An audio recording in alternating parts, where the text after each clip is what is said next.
মুসলিম, আমি মুসলিম সুদখোর, আমি মুসলিম ঘুষখোর, আমি মুসলিম চাঁদাবাজ, আমি মুসলিম দুর্নীতিবাজ, আমি মুসলিম জেনাকার, আমি মুসলিম কত পাপাচারে লিপ্ত, আমি মুসলিম হারামখোর, আমি মুসলিম নেশাদার দ্রব্য ভক্ষণ করছি, বিভিন্ন ধরনের পাপাচারে লিপ্ত, অথচ আমি নিজেকে মুসলিম দাবি করছি। যারা ইবাদত করতে চায় না তাদের মুসলিম নামকরণ করেই কোনো লাভ নেই, তাদের কোনো জান্নাত কখনোই সম্ভব না। কিন্তু যারা ইবাদত করতে চায়, যারা মসজিদে আসি, যারা সালাত আদায় করি, সিয়াম পালন করি, হজ করি, তাদের মধ্যে আমরা আবার দুই ভাগে বিভক্ত। এক প্রকার যারা পবিত্র কোরআন এবং সহিহ হাদিস অনুযায়ী সার্বিক জীবন গড়ে তুলতে চায়, আরেক প্রকার তারা পবিত্র কোরআন এবং সহিহ হাদিস অনুযায়ী জীবন করতে চায় না, বরং তারা নিজেদের মাযহাব, তরিকা, ইমামের মতানুসারে নিজেদেরকে গড়তে চায়। সম্মানিত উপস্থিতি, আমাদের ধর্মীয় বিচ্যুতি নিজেকে মুসলিম দাবি করার নাম নয়। ধর্মীয় বিচ্যুতি হবে মুসলিম দাবি করার পরেও যদি আপনি কোরআন এবং সহিহ হাদিস অনুযায়ী সার্বিক জীবন গড়ে না তোলেন, তাহলে অবশ্যই আপনি ধর্মীয়ভাবে বিচ্যুতি ঘটে যাবেন। কারণ আল্লাহ রাসূল সাল্লাল্লাহু আলাইহি ওয়াসাল্লাম বিদায় হজ্জের ভাষণে ঘোষণা দিচ্ছেন, তারাকতু ফীকুম আমরাইন লান তাদিল্লু মা তামাসসাকতুম বিহিমা কিতাবাল্লাহি ওয়া সুন্নাত নবিয়্যিহি। আমি তোমাদের মাঝে দুইটি বস্তু ছেড়ে যাচ্ছি, যতদিন পর্যন্ত তোমরা এই দুইটি বস্তুকে দৃঢ়ভাবে আঁকড়ে ধরে থাকবে ততদিন পর্যন্ত পথভ্রষ্ট হবে না। সেই দুইটি বস্তু কি?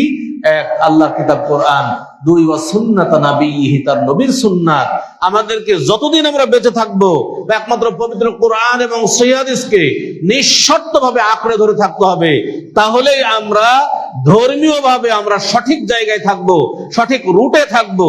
আর যদি পবিত্র কোরআন এবং সহিহ হাদিসে ছেড়ে দিয়ে নিজেদের খেয়াল খুশি মতো ইসলাম পালন করি, তাহলে আমরা আল্লাহর পথ থেকে বিচ্যুত হয়ে যাব।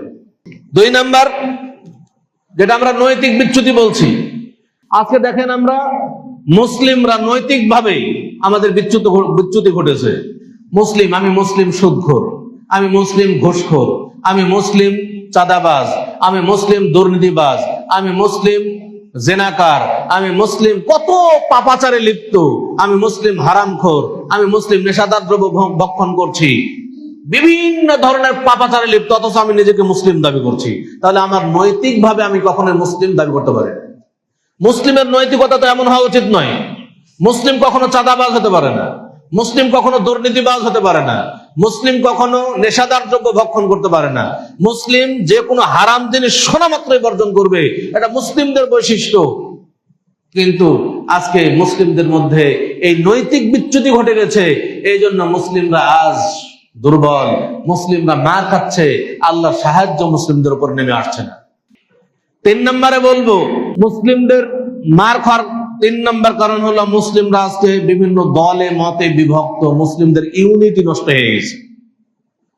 আজকে সারা বিশ্বের যদি 700 কোটি মুসলিম, 700 কোটি মুসলিমের মধ্যে প্রায় 200 কোটির বেশি মুসলিম বসবাস করছি, মানে 1/3 মুসলিম আমরা সারা বিশ্বের সব মানুষের মধ্যে। তো মুসলিমরা তো দুর্বল হওয়ার কথা নয়, মুসলিমরা তো সংখ্যায় কম না, তারপরে মুসলিমরা কেন দুর্বল?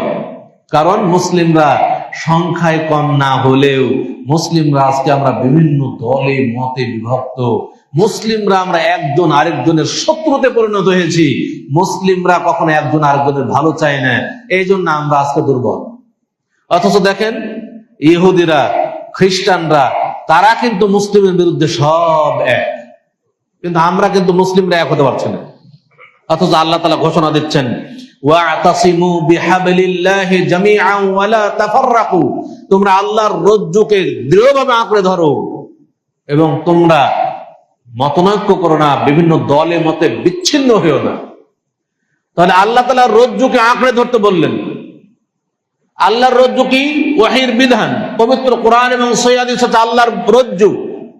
তাহলে আল্লাহ তাআলা এই আয়াতে মুসলিম জাতিকে ঐক্যবদ্ধ থাকার নির্দেশ দিলেন, ঐক্যের মানদণ্ড তিনি বলে দিলেন। সেই মানদণ্ড হচ্ছে আল্লাহর রজ্জু, ওয়াহির বিধান, পবিত্র কোরআন এবং সহিহ হাদিস হচ্ছে মুসলিম ঐক্যের মানদণ্ড।